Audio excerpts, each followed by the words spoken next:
Good evening, ladies and gentlemen, and welcome to What's Up With That, the show that brings you interesting people, places, cultures, and subcultures here in the South Bay, the San Francisco Bay Area, the state of California, and beyond. And tonight, what's up with the Suicide Kings? Who are the Suicide Kings? What's up with poetry slamming? And where do these guys get their incredibly creative talent and energy? Well, tonight the Suicide Kings are here in the house. Yeah, bringing us into their world, and maybe we're going to find something in what they say in our own world. I think that's what the point of this whole thing is about. And you're in for an awesome show. Please welcome to the show, Geoff Trenchard. Right on, brother. What's up? Jaime DeWolf. How's it going? And I won't be able to reach you there, Rupert Estanislao. I got it right. Huh? Well, we're checking out a little clip of the Suicide Kings in action. This clip is called Fun Times. Fun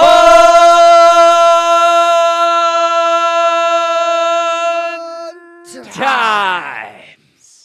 524 Georgia Street, Vallejo, California, 94590. 735 Foxworthy Avenue, San Jose, California, 95125. City of crack fiends and gangster rap dreams. Of .coms and pipe bombs. I was 21 and about to be a father with an alcoholic who used motherhood to detox. I was 18 and in love with a girl so gothic, she shit bats. The first day I lived there, my new neighbors looked at me like I was standing on a block of ice with piano wire noosed around my neck. The day I moved in with Pam, we chain smoked a carton of Newports to cover the smell of the still-burning meth lab next door. Did you know when you're decapitated, you have enough oxygen in your head to keep you alive for 3 minutes? A whole relationship was kind of like that. A slow death. Nobody got me a gift basket, but the guy lived next door said anytime I needed a drug white as my cracker ass, to ask him first. It took a while before I realized exactly what Pam meant when she said that she was as serious about getting a job as she was about staying sober. Teresa was 9 months pregnant like a blister ready to burst, and this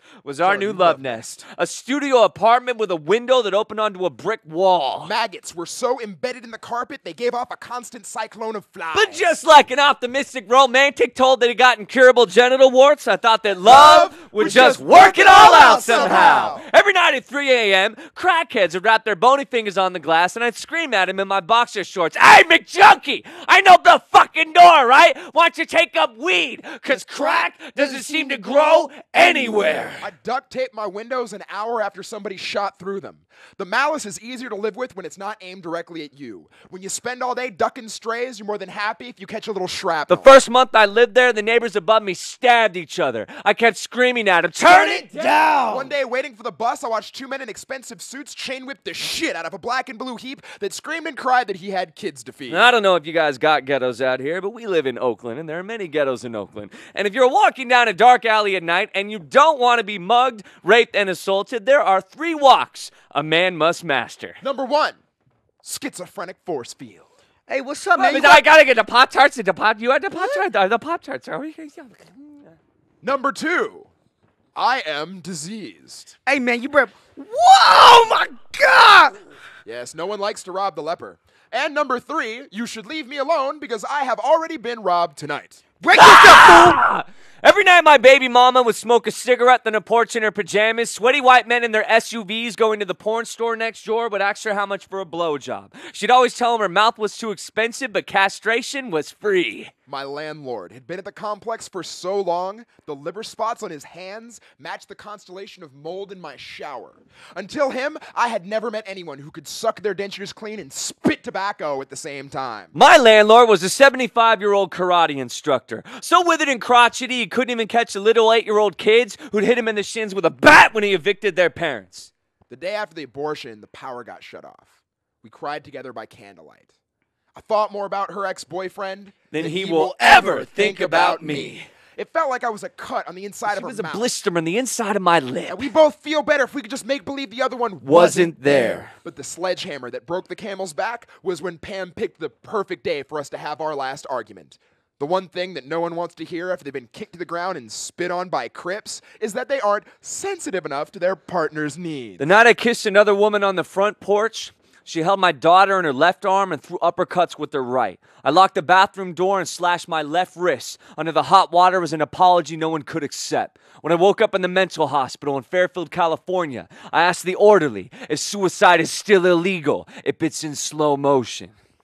There are 3 ways to tell your relationship's been going on 6 months too long. Number 1, you start compiling a list of every CD and book you've ever let that bitch borrow. Yo, baby, where's my Johnny Cash CD at? Number 2, you wish you had fucked everybody that ever accused you of. So, we just broke up, and I'm real sad. Number 3, you realize the only reason you're with them is because their damage eclipses yours. Can anyone in here do an impression of their ex in a drunken, screaming, belligerent fit? Oh, I can't. Fuck you, motherfucker. You gonna write another poem? How some kind of alcoholic, crazy ass bitch? As a matter of fact, yes, I am. Raise your hand if you have good credit, and I'll shoot you in the face. Some say you alone determine your happiness. That you gotta make the best of your surroundings. Well, fuck you. You never come home to a used condom hanging off your doorknob. Never had to hide your bus fare in your shoes. When my toilet broke, I had to take a shit in paper bags for a week. Now, I'm grown. You're goddamn right I live alone. I still shoplift my groceries, but it's been 6 years since they shut off my phone. And this poem is dedicated to anybody who's ever had to steal diapers. Anybody who's ever had to sleep uneasy to sirens. To everybody who goes home to a vampire at the end of the day. And I blow a kiss to every roach and raise a toast to Terror Street and Agony Way. All right, that was pretty hot, right? Well, here they are, the artists themselves. Tell me, how did you guys get together, and how did you get interested in poetry slamming? We met through going to just open poetry slams and open mics. We met at the Berkeley Slam in 2000, something like that. Yeah, we both did poems about Columbine from the killer's perspective that night, and so we're like happy stuff, huh? Yeah, we're like, wow, Yeah. we gotta have a beer together. Yeah. This Rupert, I met when I was running the show Tourette's Without Regrets. In Vallejo, 2002. In Vallejo. Tourette's Without Regrets, I like that. Yeah, it's actually still running in Oakland. It's the first Thursday of every month at the Oakland Metro. It's like the first poetry slam I've been to. So how'd you come up with the name? Because it's funny, when I was looking for your webpage when you put Suicide Kings, it's like you get every study of suicide in America and every king that ever committed suicide in the world. No, it was. It started. We decided. Usually, a lot of poets traditionally kind of work by themselves. You know what I mean? Like poetry slam is usually a start for a lot of people to get into writing and theater and stuff like that. But it's usually very isolated. We kind of formed along having a really similar aesthetic that we have. We deal with a lot of dark topics, but we also have like a really acidic sort of sense of humor. And Suicide King. Kind of reference to a couple of different things. It's it's the idea of overcoming, obviously being a king of suicide, overcoming one's own suicidal tendencies. I also used to do a lot more graphic design, and I was just really drawn to the King of Hearts image. Yeah. Sword in his head. Sword in his head. Those kind of high. I mean, to me, it's really the trumping of death.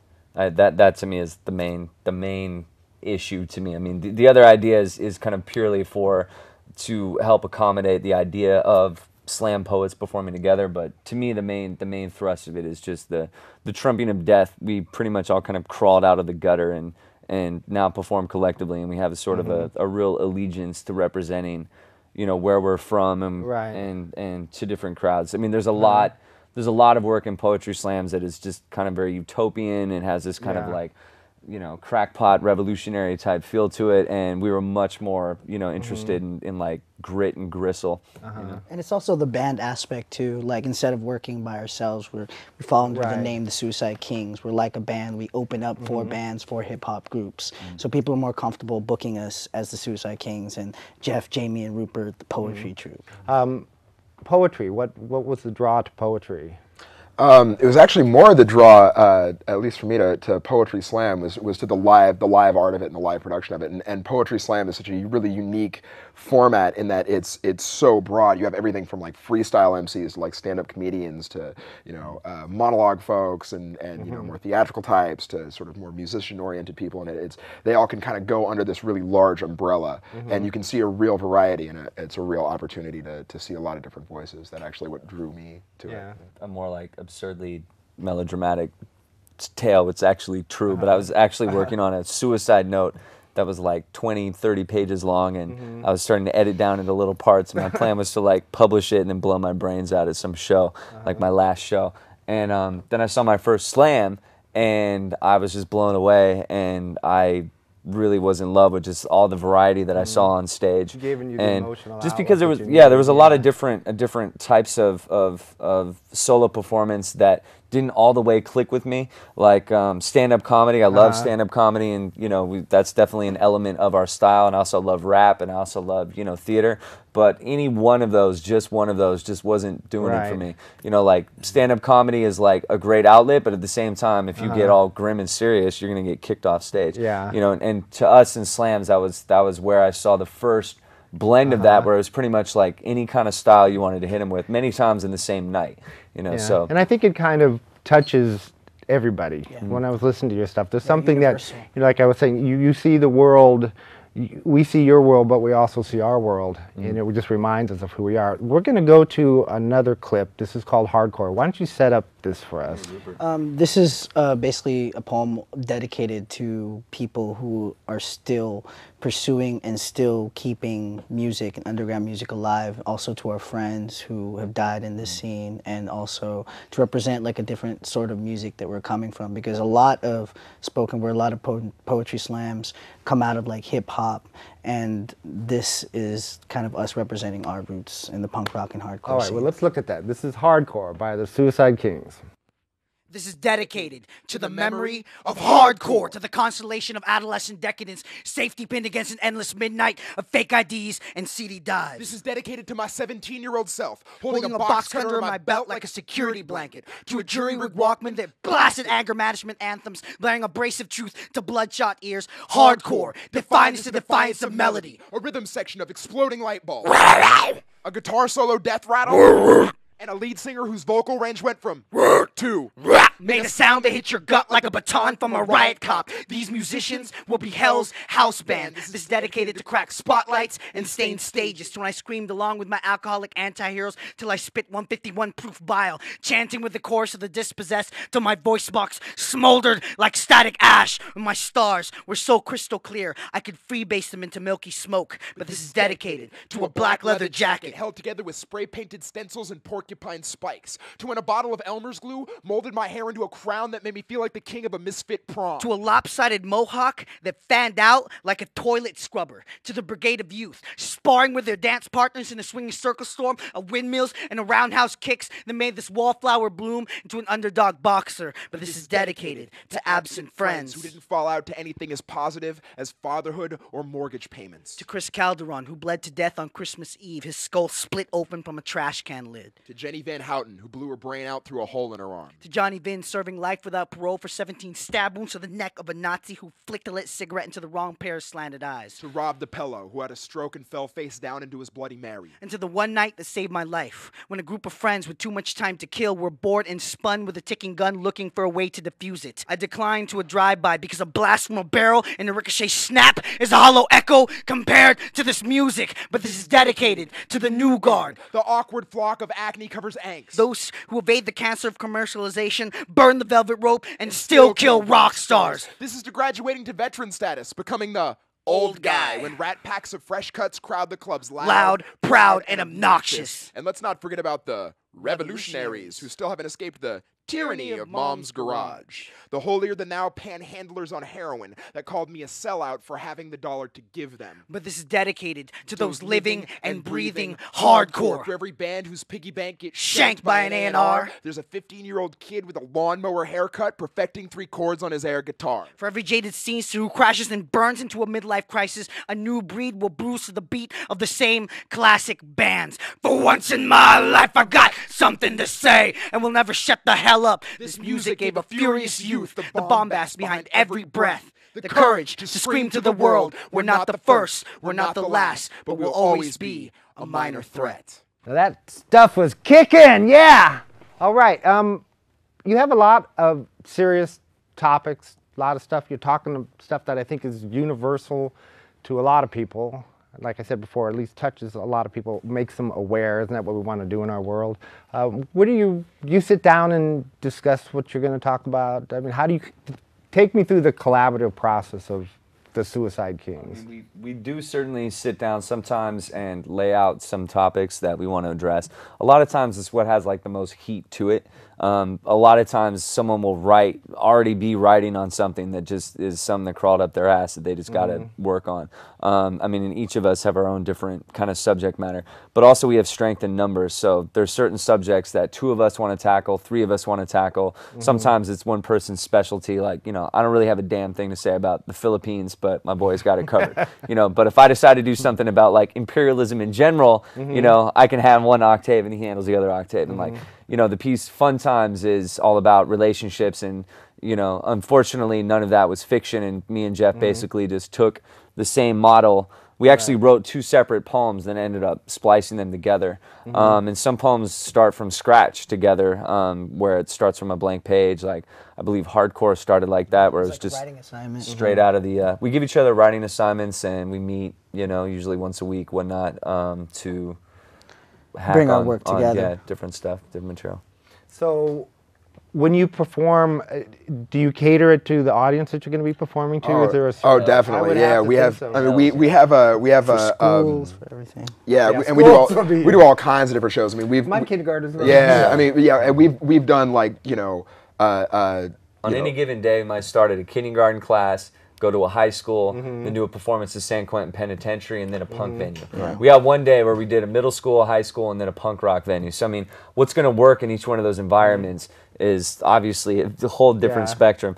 But the great thing about slams is that it's like almost like a brutal training ground, because you get scored for everything you do. So you learn immediately, you know, on a real visceral level, like what that audience, those people in front of you felt of what you were giving them. So if you slam quite a bit, you start learning, like, you know, what your different tricks and tools and what's going to work in a certain crowd and what's going to get the effect that you want. You know, maybe you want to alienate them or enrage them. Yeah. You know, that's an option too. But I mean, it keeps you really cognizant of what it is you're doing. Right. You know.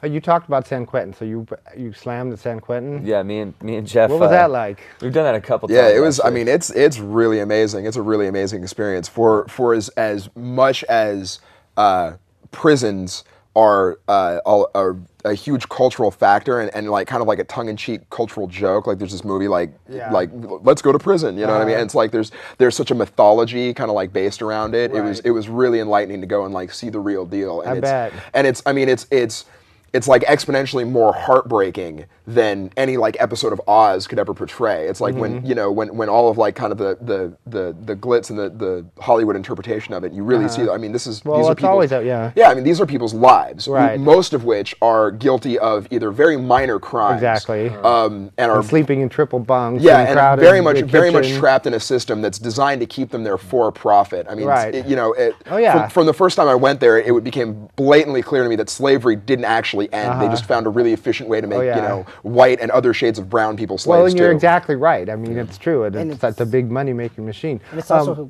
sorry. Go ahead. It's also hypocritical, the fact that there are people with arrest records that have risen above their past crimes, but they're not allowed to perform in San Quentin because they have an arrest record. Like Rupert. that's why That's why only me and Geoff. Well, you better not go in because you might not come out. Yeah. All right. Please. Our next one that we're going to look at is called The Question.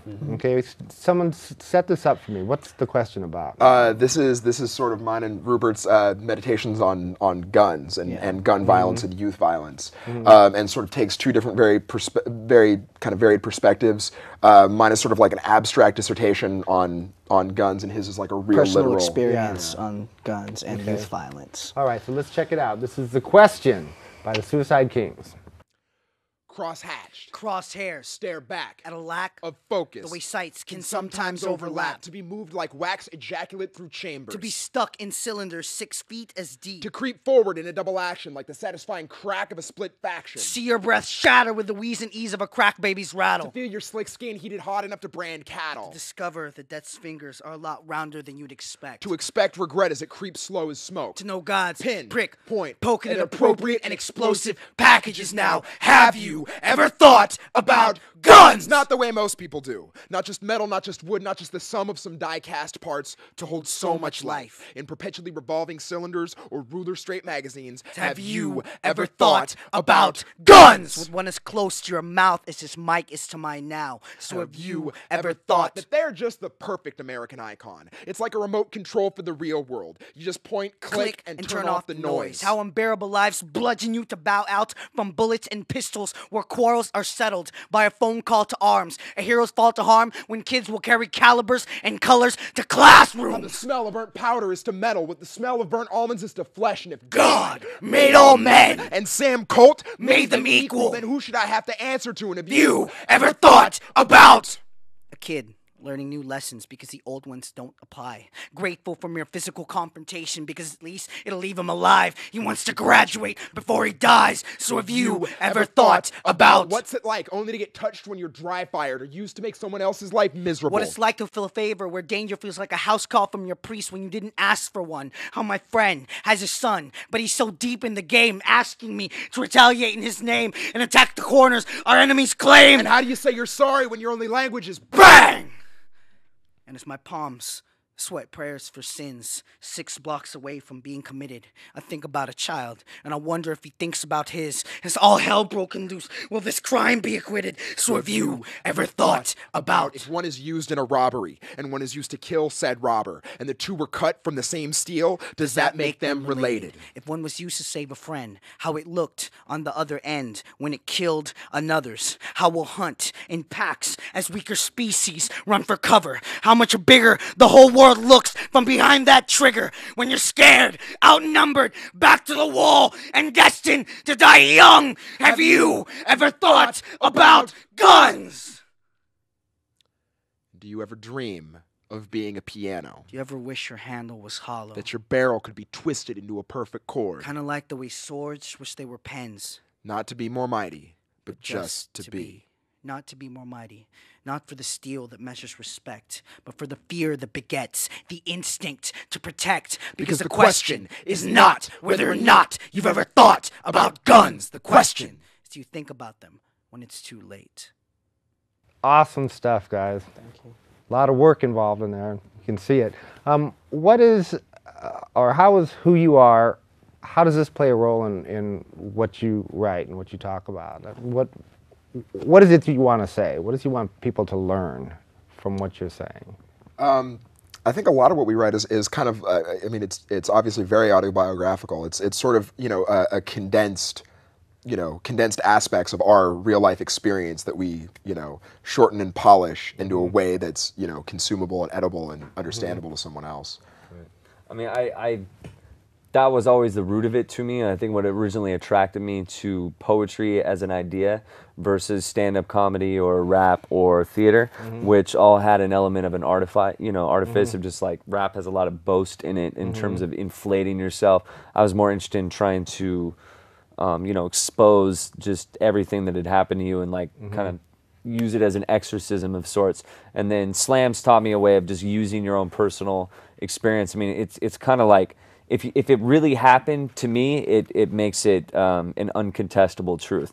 How about you? I mean, for me, it's exposing things that people have never gone through, things that people might not know about you. That like maybe educating people. Yeah, like I'm from the Philippines. Like that's my background. I'll show people this is what happened in my country. I'm This from is Guam. why. You're my neighbor. Yeah, Guam. Okay, is- yeah. you have only a little bit of time, in fact, a very short time, to talk about your upcoming project or what you're working on right now. Tell us something about it. Full play that we wrote called In Spite of Everything, which is a school shooting murder mystery done in verse.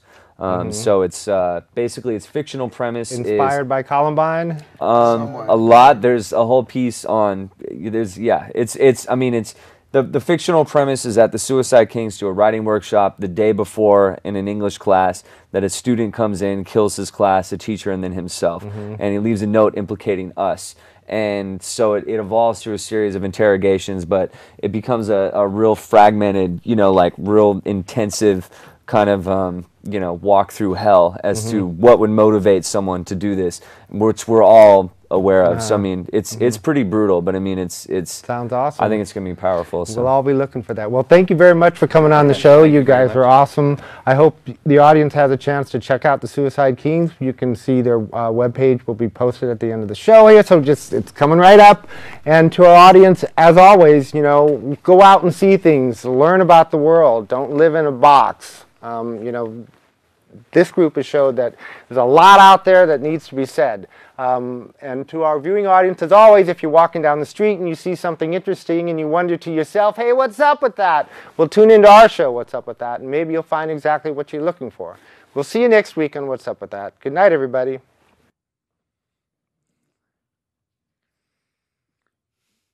My mama told me, if you make an ugly face for too long, it'll stick and stay that way forever. Really? That's awesome! So every night for 3 months, I'd freeze frame my face into a demonic snarl into my blankets and run to the mirror every morning hoping for my new face. I wanted red eyes, green skin, horns, and scales, but all I got was freckles like solar sunspots, a nose so sharp I could slip my wrist with a sniff and a fro that looked like Ronald McDonald or Alf got scalped. An official, ugly redhead stepchild, I learned an important lesson. Mommy is a liar! See, I wanted to be a gargoyle, but instead I grew up with the skin of a pizza poor boy. From middle school on up, my social skills were crippled by plugged oil ducts. The only girlfriends I had in high school were blood and pus. Crusted with cysts that swelled like an untapped keg. I'd poke, prod, and puncture with safety pins and sewing needles to abort pores gone preg. Ready to birth, blow, and burst out, splattering white like an ejaculating cow. And if you've never seen pus shoot 3 feet out your face, open your mouth and I'll show you how. So I didn't take yearbook pictures. And every self-portrait was a race. It's hard to believe you're gonna be a star when you got a constellation on your face. I wanted to refund my own reflection, like Nosferatu. Because when you're ugly, and you know it, every mirror is God's middle finger aimed directly at you. I lived a decade with my body ravaged by acne vulgaris. So I've learned to live life ugly. Grin and bear it. Take my Halloween mask and wear it. Cause I ugly comes from a proud ancestry of a bunch of beady-eyed, sharp-nosed bastards breeding out through the centuries. My past pops passed down pock marks coupled with a big dick and whiplash wit and the knowledge that somewhere out there is a midget with back knee and skin grafts who's learned to live with it. Because the beautiful breeders will tell you that the ugly duckling turned into a swan. But even he himself will tell you to suck a duck and flip you the bird because he got the moral of the story all wrong, because the beast should have never turned back into a prince. Instead, he should have looked at his snout and fangs and said, changing back for this superficial ass bitch. I'm a sexy ass mutant biracial werewolf who can howl and spit game in English. So this is a warning shot from the black sheep. I'm cutting off eyelids so no one can again get their beauty sleep. This is a cleft lip on the face of every prom queen. This is for those who walk into any room refusing to believe that anyone's out of their league. This isn't for the flowers. This is for the weeds. We were born as God's private joke, cursed and blameless, but we're gonna redefine beauty once we're famous. So grin if you a gargoyle, holla if you're heinous, cause I may be going to my grave grotesque, but I'ma live every day shameless.